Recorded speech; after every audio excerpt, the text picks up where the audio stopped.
삼성 이병철.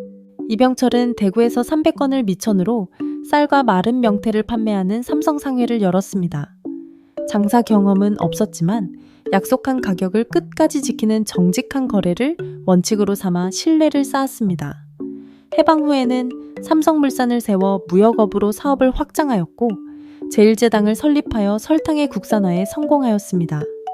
한국전쟁 중에도 생필품 공급에 힘쓰며 국민 생활을 도왔고 삼성전자 창립과 종합상사 지정으로 오늘날 삼성그룹의 기반을 마련했습니다.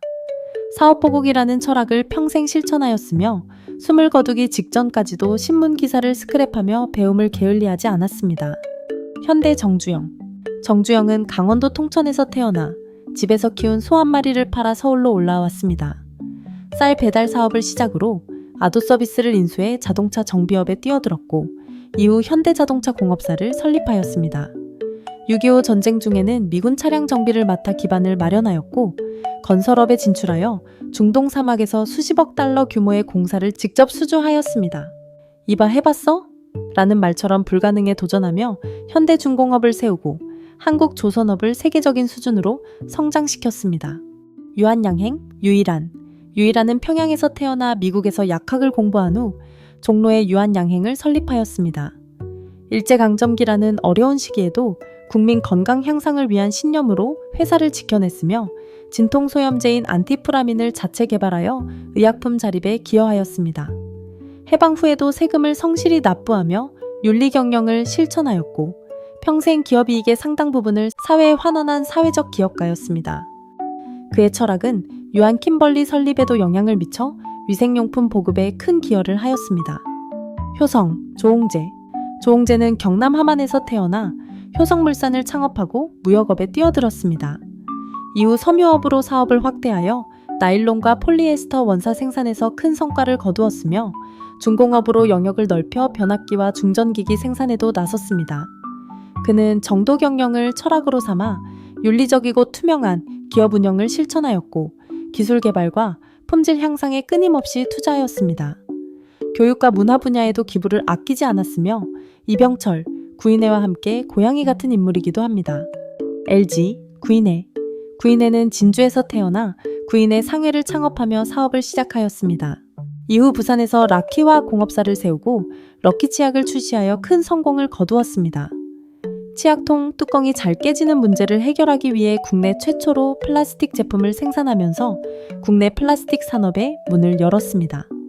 이어 금성사를 설립해 라디오, 선풍기, 냉장고, 세탁기 등 전자제품을 생산하며 사업을 다각화하였습니다. 고객을 위한 가치 창조를 경영 철학으로 삼고 품질 개선에 끊임없이 투자하여 LG그룹의 기초를 다졌습니다. 포항제철, 박태준은 경남 동래에서 태어나 관료로 일한 뒤 기업가로 전환한 인물입니다. 포항제철 건설을 이끌며 황무지였던 포항 앞바다 쪽에 대규모 제철소를 착공하였습니다.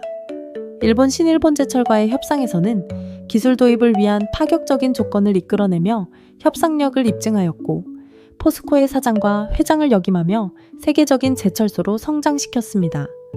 제철보국이라는 신념 아래 한국을 철강 강국으로 만드는 데 크게 기여하였으며 이후 국회의원과 국무총리를 지내며 국가 발전에 힘썼습니다. 롯데, 신격호는 울산에서 태어나 해방 후 일본으로 건너가 도쿄에서 롯데를 창업하였습니다. 창업 초기에는 껌 제조에 집중하였고 독자적인 기술과 마케팅 전략으로 일본 시장에서 성공을 거두었습니다. 이후 초콜릿, 사탕, 아이스크림, 과자 등으로 제품군을 넓히며 종합식품기업으로 발전시켰습니다. 한국에서는 롯데제과를 세워 국내 시장에 본격 진출하였고 백화점과 호텔업까지 확장하여 종합기업으로 키웠습니다.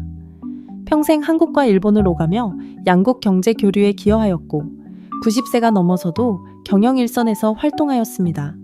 대우, 김우중은 대구 근교에서 태어나 자본금 500만 원으로 대우실업을 창업하였습니다. 세계는 넓고 할 일은 많다라는 슬로건 아래 무역을 시작으로 건설, 조선, 자동차 등 다양한 분야로 사업을 확장하였습니다. 특히 개발도상국 시장에 먼저 진출하여 루마니아, 수단, 미얀마 등지에서 플랜트 사업을 수주하였고 동유럽 진출에도 성공하였습니다. 불과 30년 만에 대우를 재계 2위 그룹으로 성장시켰지만 외환 위기로 인해 그룹 해체와 분식 회계라는 법적 문제도 있었습니다. SK 최종현. 최종현은 경기도 수원에서 태어나 형 최종건이 설립한 선경직물에서 사업을 시작하였습니다. 이후 경영에 본격 참여하면서 섬유업을 넘어 석유화학 산업에 과감히 도전하였고 울산 석유화학 콤비나트를 구축하며 수직 계열화를 이루었습니다.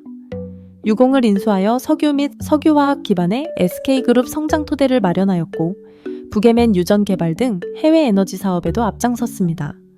또한 이동통신 사업에까지 진출하며 디지털 시대를 준비하였고 도전과 창조의 정신으로 한국 경제 성장에 큰 역할을 하였습니다. 한진 조중훈. 조중훈은 경남 진주에서 태어나 해방 후 한진 상사를 설립하였습니다. 미군 물자 수송으로 사업 기반을 다졌고 항공업에 관심을 갖고 있던 중 정부의 권유로 대한항공공사를 인수하여 대한항공으로 새롭게 출발하였습니다. 비행기가 흔치 않던 시절 과감한 투자와 서비스 개선을 통해 세계적인 항공사로 성장시켰습니다. 특히 화물 운송에 집중하여 글로벌 물류 네트워크를 구축하였고 이는 한국의 수출 경제에도 큰 도움을 주었습니다. 진로, 장학엽. 장학엽은 평안북도에서 태어나 해방 후 남하하여 진로 양조를 창업하였습니다. 6.25 전쟁 중에도 소주 생산을 멈추지 않았고 진로라는 브랜드를 통해 국민 소주로 자리매김하였습니다. 이후 맥주, 위스키 제조에도 도전하며 종합 주류 회사로 성장하였고 광고와 마케팅에 과감히 투자하여 브랜드 가치를 높였습니다. 건설업과 유통업으로도 사업을 확장하였으며 평생 검소한 생활을 하며 기업가 정신의 모범이 되었습니다. 하림, 김홍국. 김홍국은 11살 때 병아리 10마리를 키워 판매한 것이 사업의 시작이었습니다. 고등학교 시절에는 닭 5,000마리와 돼지 수백 마리를 기르며 축산업의 기초를 마련하였고 하림을 정식으로 설립하여 닭고기를 서민들도 쉽게 먹을 수 있는 단백질 공급원으로 만들고자 하였습니다. 이후 사료 생산부터 가공, 유통까지 아우르는 수직 계열화 시스템을 도입하여 철저한 품질 관리 체계를 구축하였습니다.